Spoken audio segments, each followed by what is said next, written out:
अध्यापिका जी चैनल पर आप सबका हार्दिक अभिनंदन। आज हम कक्षा 9 के क्षितिज भाग में संकलित पाठ 1 दो बैलों की कथा का अध्ययन करेंगे। जो इस चैनल पर पहले कभी नहीं आए हैं, आज पहली बार ही आए हैं, उन सबसे मैं आग्रह करूंगी कि इस चैनल को अवश्य सब्सक्राइब कर ले, ताकि आगे आने वाले हर नए वीडियो की जानकारी उनको मिलती रहे और उनका अध्ययन क्रम सुचारू रूप से चलता रहे। तो चलिए देखते हैं दो बैलों की कथा किसके द्वारा लिखी गई है। इस कथा के लेखक हैं मुंशी प्रेमचंद। सबसे पहले हम मुंशी प्रेमचंद के बारे में ही कुछ जानकारी प्राप्त करेंगे।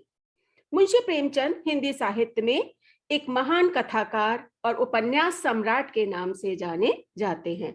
इनका जन्म सन 1880 ईस्वी में लम्ही ग्राम में हुआ था। इन्होंने जो उपन्यास लिखे हैं उन उपन्यासों में मुख्य है सेवा सदन, निर्मला, रंगभूमि, कर्मभूमि, गबन और गोदान। कहानियों का विशाल संग्रह इन्होंने मानसरोवर के नाम से लिखा है, जो कि 8 भागों में प्रकाशित हुआ है। इसमें लगभग 300 कहानियां संकलित हैं। करबला, संग्राम और प्रेमवेदी इनके द्वारा लिखे हुए नाटकों के नाम हैं।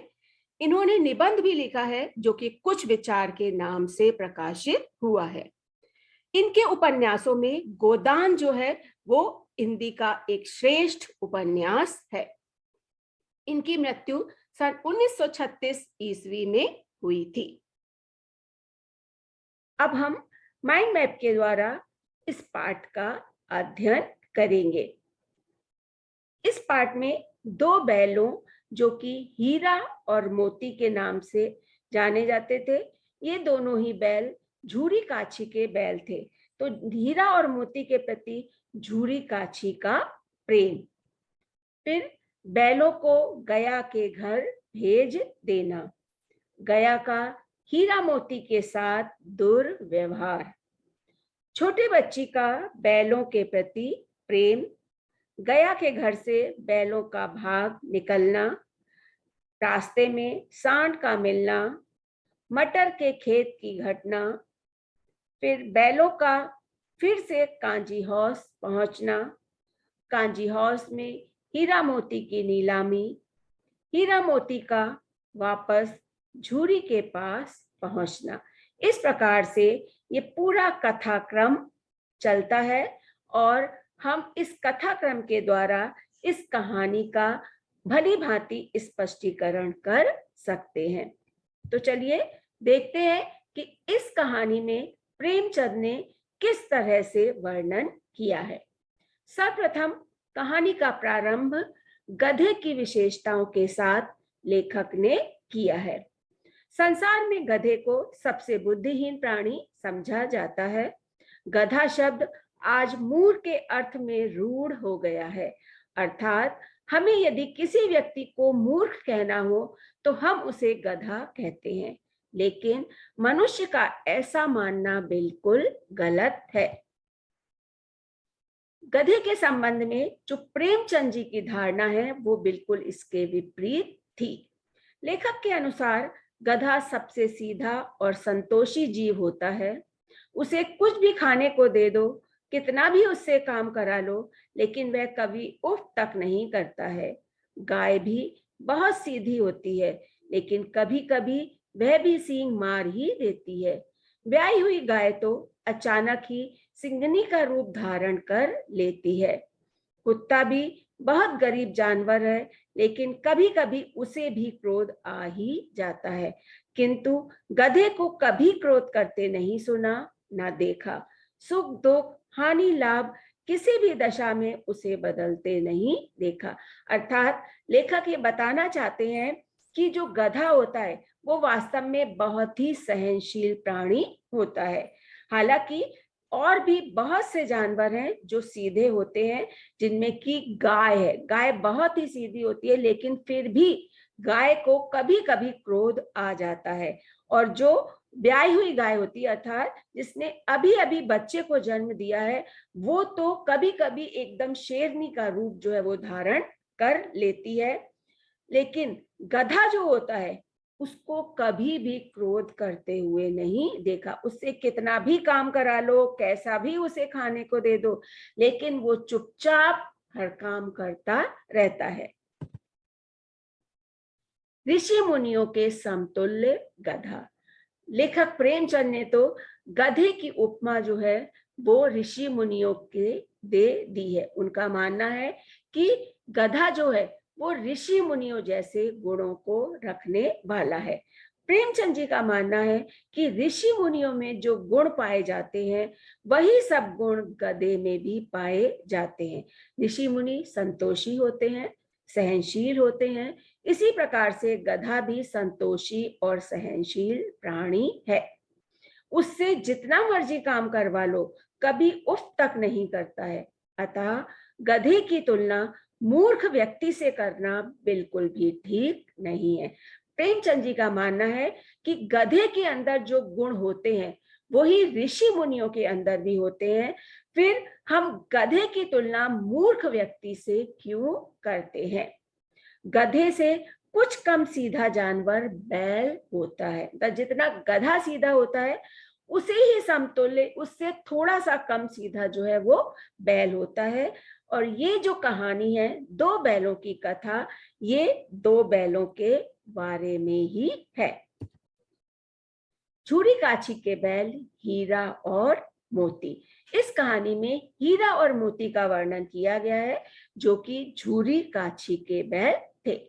झूरी काछी नाम के एक किसान के पास दो बैल थे। उनका नाम था हीरा और मोती। दोनों ही पछाई जाति के और कद में ऊंचे थे। दोनों ही बैलों में आपस में बहुत मित्रता थी। दोनों ही मूक भाषा में एक दूसरे के मन की बात को समझ लेते थे। मूक भाषा मतलब बिना बोले। दोनों ही बिना बोले एक दूसरे के भावों को समझ लेते थे। काम करते समय दोनों का यही प्रयास रहता था कि ज्यादा से ज्यादा बोझ मेरी ही गर्दन पर रहे। उन दोनों को जब खाने के लिए भूसा दिया जाता था तब दोनों साथ उठते, साथ नान में मुंह डालते और साथ ही बैठते थे। एक मुंह हटा लेता तो दूसरा भी हटा लेता था। हीरा मोती के प्रति झूरी काछी का प्रेम। मतलब जो हीरा मोती का मालिक था झूरी काछी, वो अपने बैलों से बहुत ही प्यार करता था। उनसे कम से कम काम करवाता था और खाने में भूसे के साथ खली चोकर मिलाकर भी देता था। खली चोकर एक तरीके का रसीला जो है वो पदार्थ है। उनको भूसे में जब मिलाया जाता है तो भूसा जो है वो थोड़ा सा गीला और स्वादिष्ट हो जाता है, ताकि वो जानवर जो है उसको आराम से खा सके। तो खली चोकर मिलाने से भूसा जो है वो थोड़ा स्वादिष्ट और रसीला सा हो जाता है। दोनों बैल भी झूरी काछी से बहुत प्रेम करते थे। झूरी की पत्नी को दोनों बैल फूटी आंख नहीं सुहाते थे। मतलब झूरी की जो पत्नी थी वो हीरा मोती को बिल्कुल भी पसंद नहीं करती थी। झूरी का हीरा मोती से जो लगाव था वह भी उसकी पत्नी को अच्छा नहीं लगता था। उसने झूरी से दोनों बैल अपने भाई गया को देने के लिए कहा। मन ना होते हुए भी झूरी ने दोनों बैलों को गया के पास भेज दिया। गया का हीरा मोती के साथ दुर्व्यवहार। गया हीरा मोती पर बहुत अत्याचार करता था, उनसे बहुत अधिक काम करवाता और खाने के लिए उनको सूखा भूसा देता था। बैलों को गया के घर रहना बिल्कुल भी अच्छा नहीं लग रहा था। उन्हें बार बार अपने पुराने मालिक झूरी काछी की याद आती थी। एक दिन अवसर पाकर वे दोनों बैल वहां से भाग निकले और वापस अपने पुराने मालिक झूरी काछी के घर लौट आए। झूरी काछी अपने बैलों को देखकर बहुत ही प्रसन्न हुआ। गया का बैलों को दोबारा घसीटते हुए ले जाना। मतलब जब बैल गया के घर से वापस झूरी काशी के घर में आ गए थे तो गया उनको वहां पर दोबारा लेने के लिए आया और वो जबरदस्ती घसीटते हुए उन्हें अपने घर ले गया। गया बैलों को लेने के लिए फिर से झूरी के घर पहुंच गया। बैल जाने के लिए तैयार नहीं थे, लेकिन वह उन्हें दोबारा घसीटते हुए अपने घर ले गया। इस बार तो उसने हीरा मोती के साथ बहुत ही ज्यादा दुर्व्यवहार करना शुरू कर दिया। उन दोनों को खाना देना बिल्कुल कम कर दिया। दोनों बैलों की दशा बहुत ही खराब होती जा रही थी। छोटी बच्ची का बैलों के प्रति प्रेम। गया के घर के पास ही भैरव रहता था। उसकी छोटी बेटी बैलों की दशा देखकर उनसे बहुत प्रेम करने लगी थी।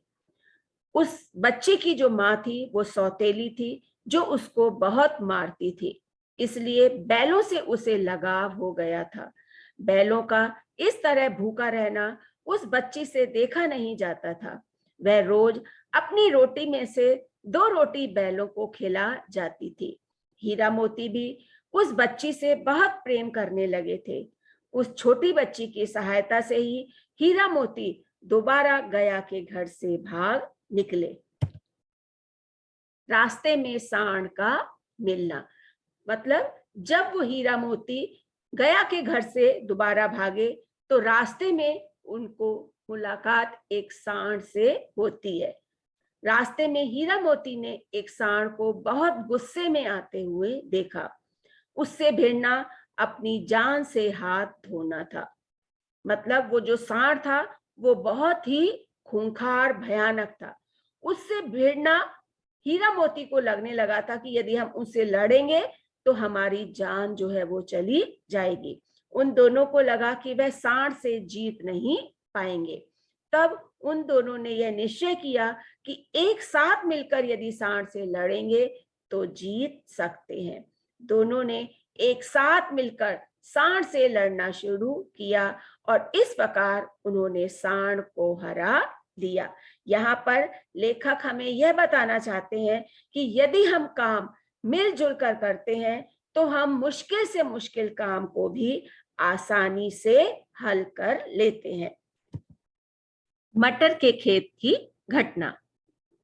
हीरा मोती गया के घर से भागकर एक हरे हरे मटर वाले खेत में पहुंचे।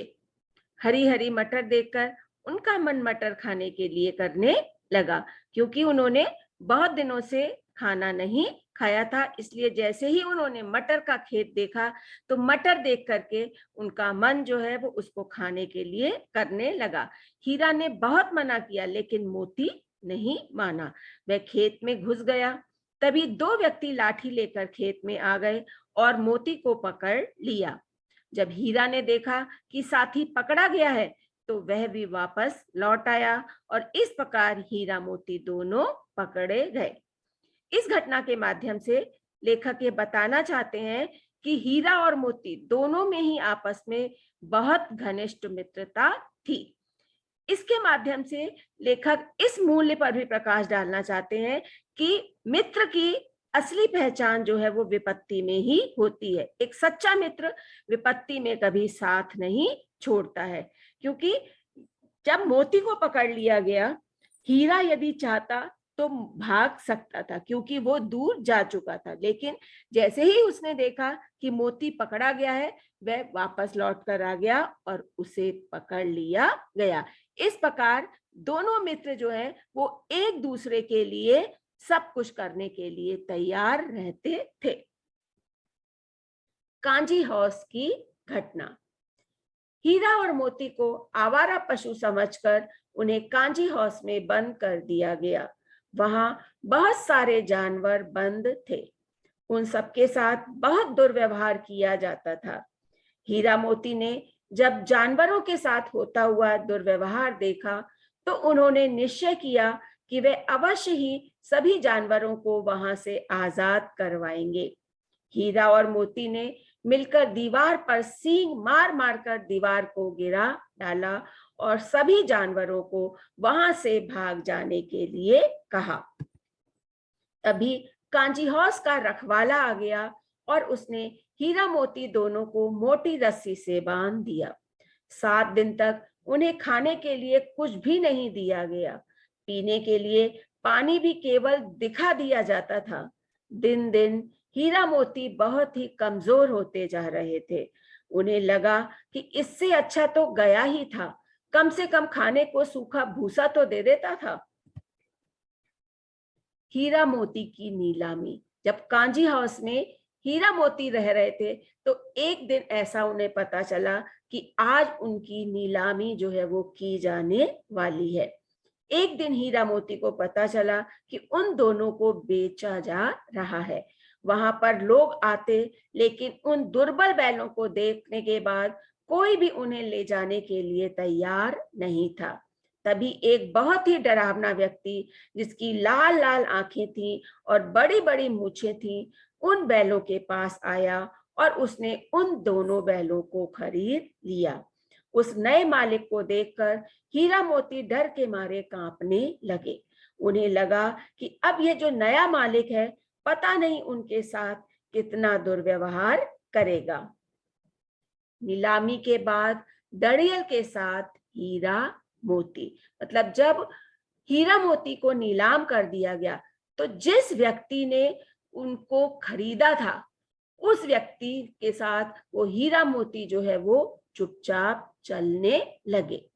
नीलामी के बाद दोनों मित्र उस दड़ियल व्यक्ति के साथ चले।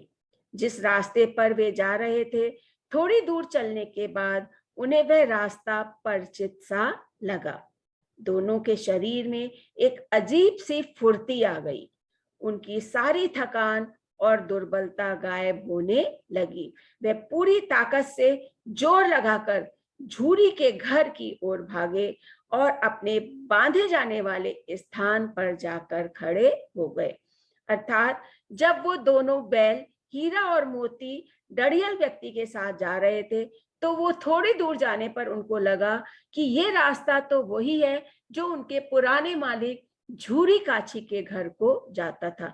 इतना पता लगते ही उन बैलों में एकदम फुर्ती आ गई और वो पूरा जोर लगा करके भागे और वहां पर जाकर पहुंच करके जब वो झूरी के घर पहुंच गए, तब जाकर के उन्होंने सांस ली।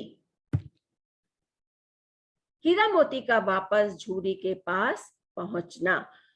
थोड़ी देर बाद दड़ियल व्यक्ति भी वहां पहुंच गया और दोनों बैलों को पकड़कर कहने लगा कि ये मेरे बैल हैं। अर्थात जब वो हीरा मोती झूरी काछी के घर पर पहुंच गए तो दड़ियल व्यक्ति भी उनके पीछे पीछे पहुंच गया और वो झूरी से बोला कि ये बैल तो मेरे हैं, ये मैंने कांजी हाउस से नीलामी में खरीदे हैं, इसलिए मैं ही इनका मालिक हूं और मैं इनको ले जाऊंगा। उस दड़ियल व्यक्ति ने कहा कि ये मेरे कांजी हाउस से नीलामी में बैल खरीदे हैं, लेकिन झूरी बोला ये मेरे बैल हैं, इसका सबूत ये है कि ये मेरे द्वार पर खड़े हैं। दड़ियल व्यक्ति दोनों बैलों को जबरदस्ती ले जाने लगा। मोती ने उसका पीछा किया और दड़ियल व्यक्ति को वहां से भगा दिया। जब दड़ियल व्यक्ति चला गया तो हीरा मोती दोनों बहुत खुश हुए। झूरी की पत्नी ने आकर उन दोनों के माथे को चूमा। झूरी बहुत ही खुश हुआ और उनको प्रसन्नता से गले लगा लिया।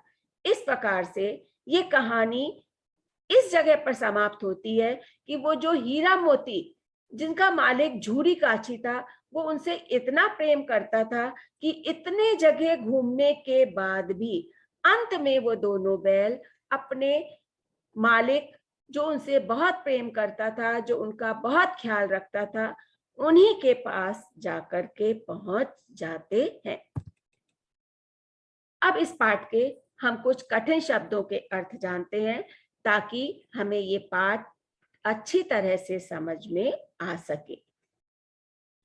सहिष्णुता मतलब सहनशीलता, गोई मतलब जोड़ी, कुलेल क्रीड़ा करना, कनखियों से देखना मतलब तिरछी नजर से देखना, ताकीद चेतावनी, बरकत बढ़ना, मरम्मत होना माने पिटाई होना, विषाद दुख, पगहिया पशुओं को बांधने की रस्सी, मल्लयुद्ध, कुश्ती, रगेड़ना, खदेड़ना, साबिका, वास्ता, रेवड़, पशुओं का झुंड, कांजी हौस, मवेशी खाना जहां लावारिस पशुओं को बंद किया जाता है, थान, पशुओं के बांधे जाने का स्थान, उत्साह, आनंद।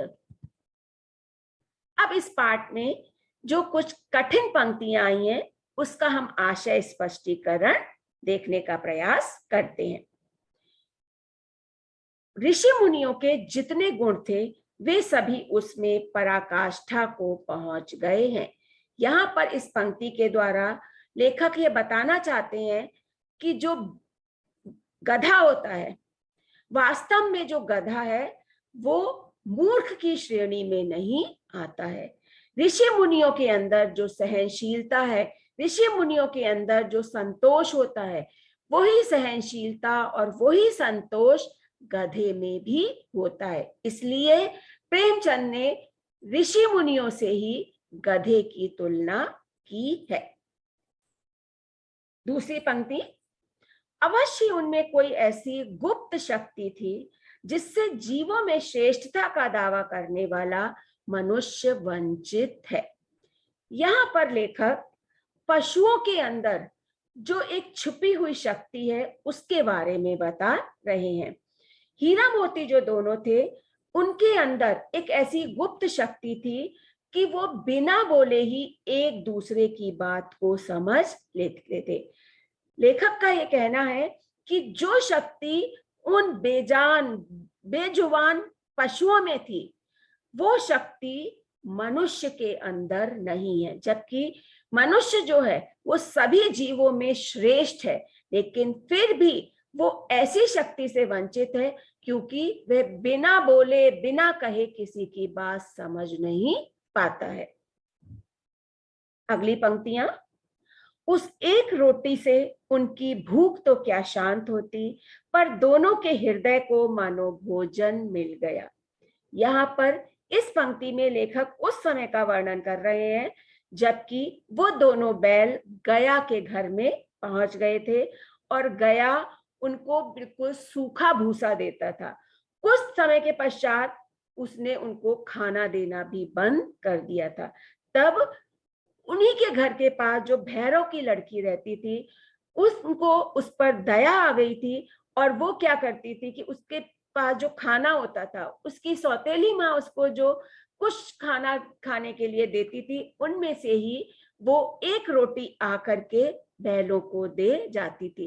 तो इतने बड़े जीवों के उस एक रोटी से उन पे कोई भी भूख उनकी नहीं मिट सकती थी, लेकिन फिर भी उस रोटी के पीछे वो जो लड़की की भावना छिपी हुई थी, उसकी जो केयर की भावना, उसकी जो उनके प्रति करुणा की भावना जो छिपी हुई थी, उसको देख करके वो जो बैल थे मानो उनके हृदय को जो है वो एक संतोष का अनुभव होता था। अगली पंक्तियां, दोनों इतने दुर्बल हो गए थे कि उठा तक ना जाता था, ठठरियां निकल आई थी। यहाँ पर इन पंक्तियों में लेखक ने उस समय का वर्णन किया है जबकि उन दोनों बैलों को कांजी हाउस में ले जाया गया था और कांजी हाउस में पहुंचने के पश्चात जबकि उन दोनों ने वहां पर बंद सारे पशुओं को भगा दिया था, उसके बाद उन दोनों को बांध करके उनके साथ इतना दुर्व्यवहार किया जाता था कि उनको खाना पीना सब बंद कर दिया गया था। खाना पीने के बिना वो दोनों जो हीरा मोती थे वो इतने ज्यादा कमजोर हो गए थे कि वो बिल्कुल उठ तक नहीं पाते थे। उनकी हड्डियां जो है वो, ठठरिया का मतलब यहाँ पर है हड्डियां, उनका मांस जो है वो एकदम समाप्त हो गया था और उनकी हड्डियां जो है वो दिखने लगी थी। इस प्रकार से ये कहानी यहाँ पर पूरी तरह से उसका स्पष्टीकरण समाप्त होता है। आशा है आपको ये कहानी भली भांति समझ में आ गई होगी और मेरा आप सबसे अनुरोध है कि आप इस चैनल को सब्सक्राइब अवश्य कर लें ताकि आगे आने वाले हर वीडियो की जानकारी आप तक पहुंच सके। इस अध्ययन की श्रृंखला को आगे जारी रखते हुए हम अगले वीडियो के साथ पुनः आप सबके सामने उपस्थित होंगे। तब तक के लिए धन्यवाद।